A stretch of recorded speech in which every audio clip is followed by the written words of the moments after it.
Olá, personas. Sou o professor Silvano Prates. Sejam todos bem-vindos.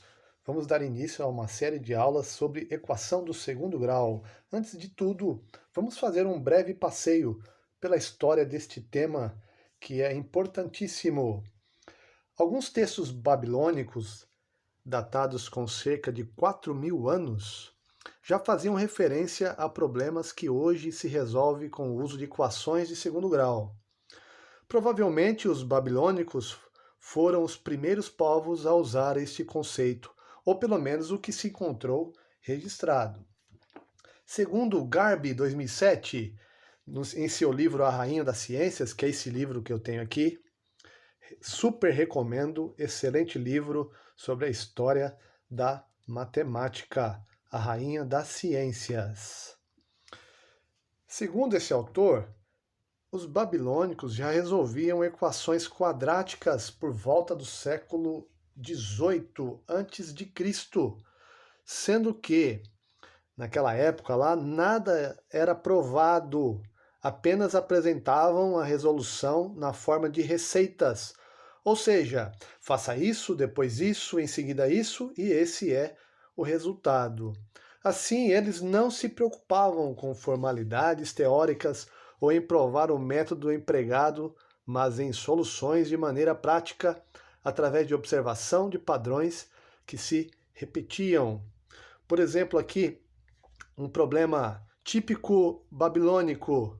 Somei 4 vezes o lado do meu quadrado e uma vez a sua área. Encontrei 21. Quanto vale o lado? Daí vem o sistema, faça isso, depois isso, em seguida isso. Multiplique 4 por 4 e some com o resultado de 4 vezes 21. Extraia a raiz quadrada, subtraia 4 e depois divida por 2. Resultado igual a 3. Como exemplo também, temos outro problema aqui, quando era pedido para determinar dois números, quando conhecidos a soma e o produto deles. A resolução era puramente geométrica. Considerava-se o produto de dois números como sendo a área de um retângulo e a soma deles como o semiperímetro desse retângulo. As medidas dos lados desse retângulo correspondiam aos números considerados e eram sempre naturais. Esse tratamento geométrico era longo e cansativo, muitas vezes por tentativa e erro. Iam se fazendo várias tentativas até se chegar no resultado que batia com o enunciado. Isso levou os gregos, esse processo levou os gregos e posteriormente os árabes a desenvolver um procedimento mais simples para tais problemas. Inclui-se também os indianos, os hindus, tá? Então, os gregos, árabes e indianos. Foi no século IX que Abu Abdullah Muhammad ibn Musa al-Khwarizmi, mais conhecido como Al-Khwarizmi, o mais importante matemático árabe da corte do califa Al-Mamun. Este Al-Mamun era filho do califa Harun al-Rashid, imortalizado na literatura pelos contos das Mil e Uma Noites. Ele era o califa dos contos das Mil e Uma Noites.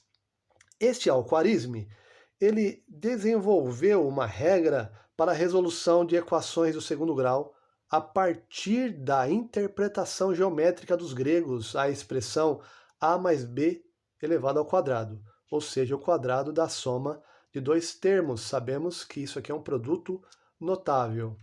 O processo usado por ele foi o de completar quadrados. Já no ano de 1020, século XI, o matemático indiano Sridhara produziu uma regra semelhante à de Al-Khwarizmi, raciocinando de outra maneira sobre o completamento do quadrado. Daí, no século XII, o célebre matemático hindu Bhaskara, nascido em 1114 e falecido em 1185, escreveu um livro sobre álgebra e a intenção dele foi imortalizar o nome de sua filha, que se chamava Lilavati, que está Lilavati. Só uma representação, tá?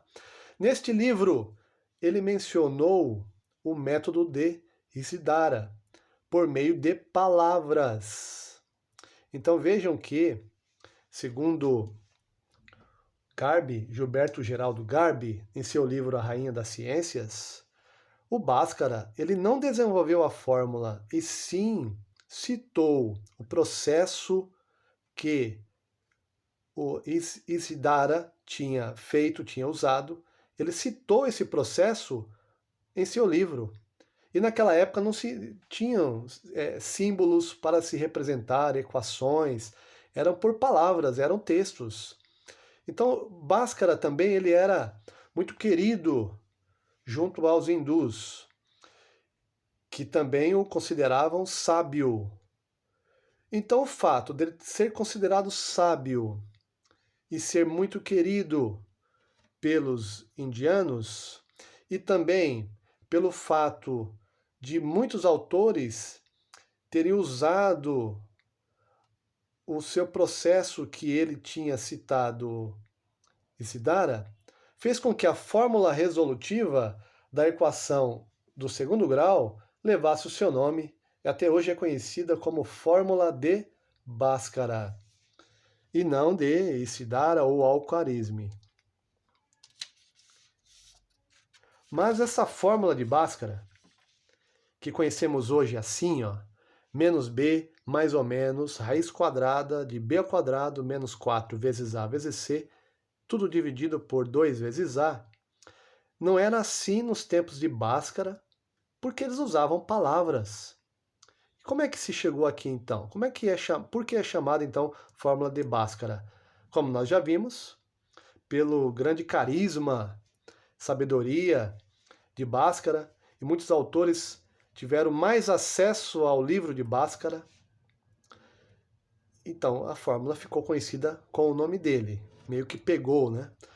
Mas o primeiro a praticar o uso de letras na álgebra foi o advogado e matemático francês François Viète.